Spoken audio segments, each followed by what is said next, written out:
of the members of the government delegation present here today, the members of our panel, former Secretary Senen Bacani, Undersecretary Yasmin Busunlao, Undersecretary Senamida Brosas, Undersecretary Chito Gascon, our consultant, Assistant Secretary of the Department of National Defense, Dan Francia, the members of our legal team, and our secretariat.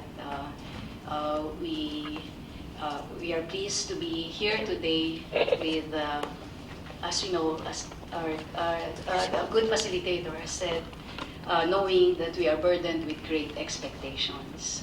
So good morning again to everyone. Thank you, Datu Abdul Ghaffar Tengku Mohammed, and the secretariat of the Malaysian facilitator led by Madam Che.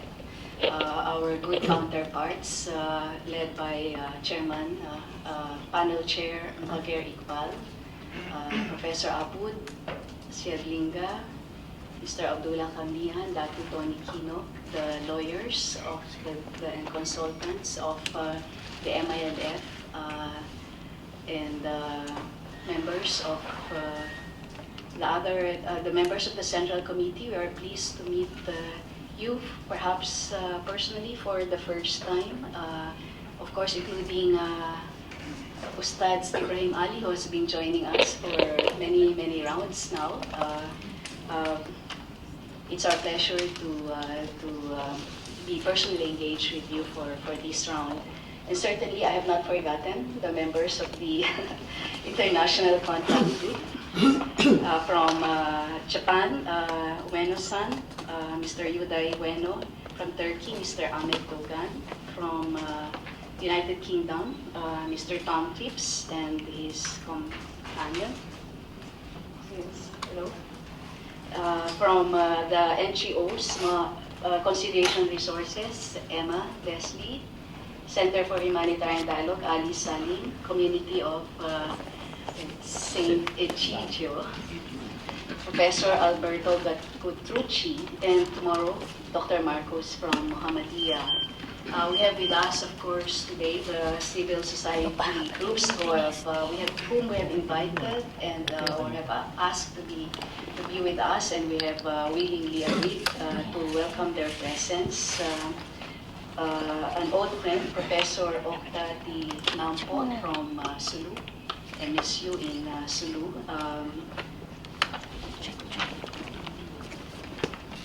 Datu Hussain Arpa of the Philippine Council for Samas and Badjao Incorporated.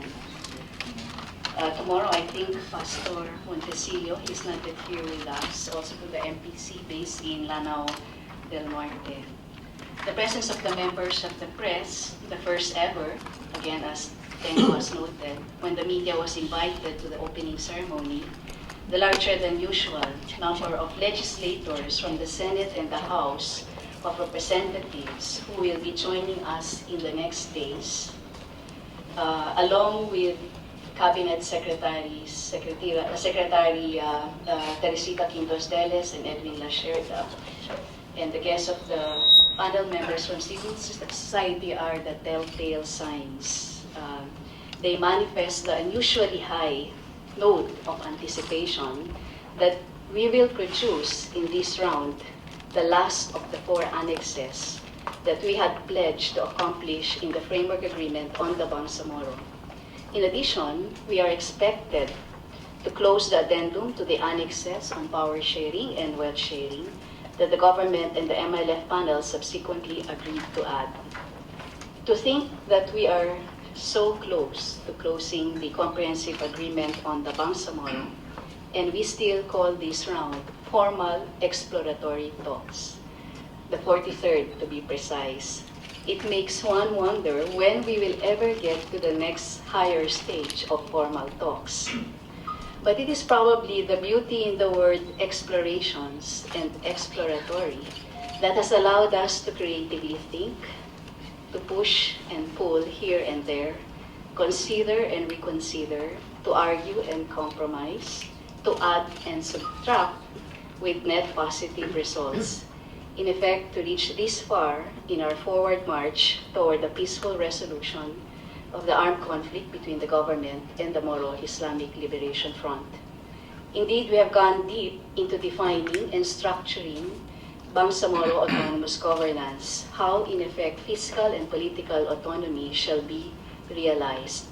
Moreover, we are coming to terms with the bigger project of normalization, with its diverse components: socio-economic, transitional justice and reconciliation, and security.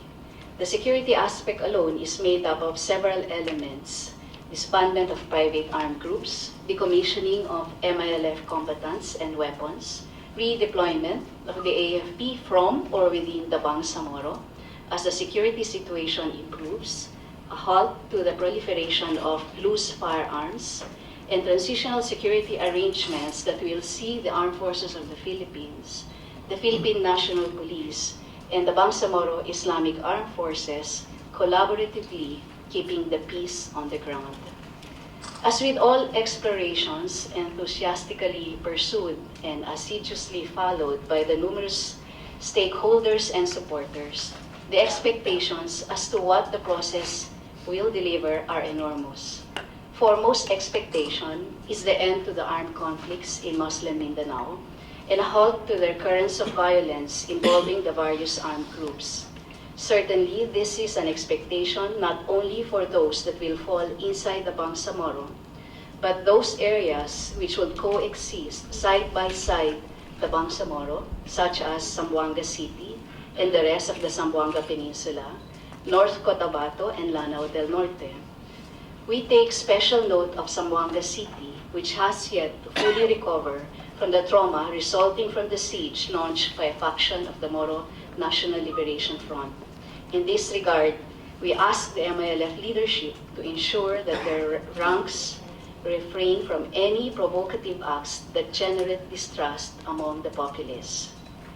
Secondly, the public expects that the new set of institutions will bring about meaningful autonomy, yes, but even more important, they need to see that these new institutions decisively result in good governance, nurture public trust, and secure the rights and welfare of all, especially the minorities among the minorities, the poorest of the poor, and other disadvantaged segments of society.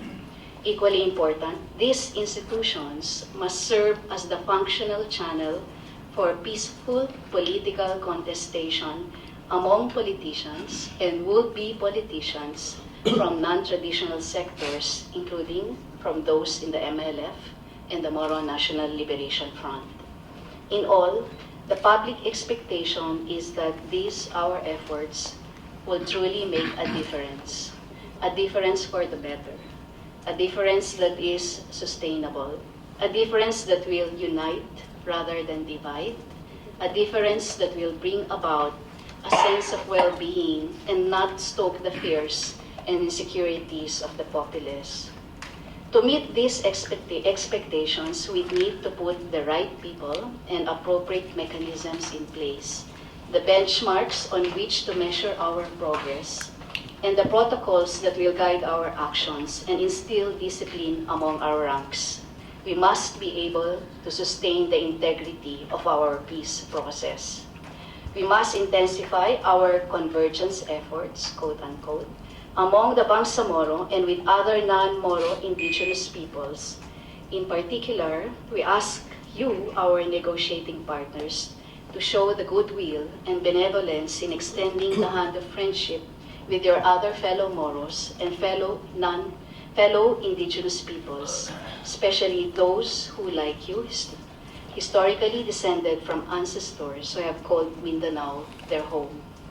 At the same time, we need to be realistic enough to know we will also make mistakes, that we will not be able to bring everybody on board, that we will suffer delays, that there will be naysayers, recalcitrants, and breakaways, as well as corrupt and abusive members of our respective organizations, that some will feel left behind while others will abuse and take more than their just share, that there will be opportunists and misfits for the opportunities that will be opened. We come here as skeptical and realistic as anyone else, but these dangers never stopped us from cumulatively achieving consensus and inching our way forward.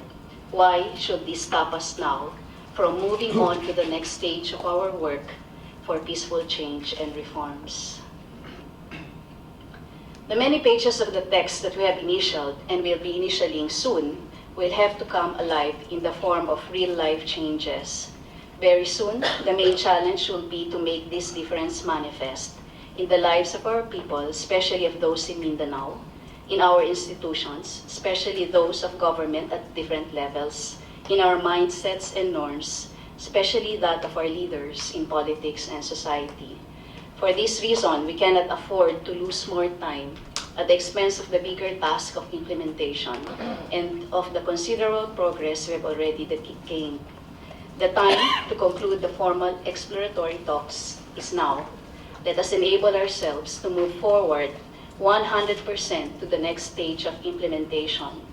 Call it exploratory implementation if you like. After all, there is no ready-made template to this kind of endeavors. However, from experience, we learned that that the process will usually require larger doses of goodwill, determination, and faith. These crucial elements, fortunately, are aplenty, abound between and among the two parties and all the friends of this process. Thank you very much.